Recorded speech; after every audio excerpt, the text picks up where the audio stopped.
Hello friends, இன்றைக்கி நரசிம்ம ஜெயந்தி.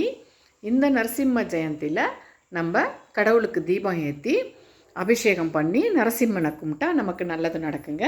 நான் பூஜை பண்ணியிருக்கேன், பாருங்கள். என்னுடைய நரசிம்மனை பாருங்கள். தேவராயன துர்கான்னு இருக்குங்க. அவர் தான் என்னுடைய குலதெய்வம். அங்கே இருக்கார் நரசிம்மா. அவருக்கு அபிஷேகம் பண்ணியிருக்கேன் பாருங்கள். பால், தேன், தண்ணி இந்த மாதிரி போட்டு அபிஷேகம் பண்ணியிருக்குங்க. நெய்வேத்தியமாக இது கோவா பழம் வச்சுருக்குங்க. இங்கே பாருங்கள், என் கடவுள் இவர் தாங்க. எங்கள் குடும்பத்தை, எங்களை எல்லாரையும் காப்பாற்றுறதே இவர் தாங்க. நீங்களும் உங்களுடைய வேண்டுதலாக இருக்கட்டும், என்ன இருக்கட்டும், நரசிம்ம சுவாமி கேட்டிங்கன்னா உடனே ஓடி வந்து வரம் கொடுப்பாருங்க.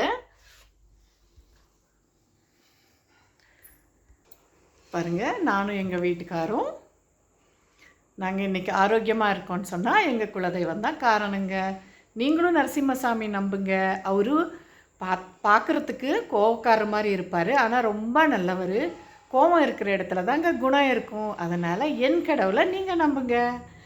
என்ன உங்களுக்கு பிடிச்சிருந்தா சப்ஸ்கிரைப் பண்ணுங்கள். தேங்க்யூ. பாய் பாய் பண்ணுங்கள்.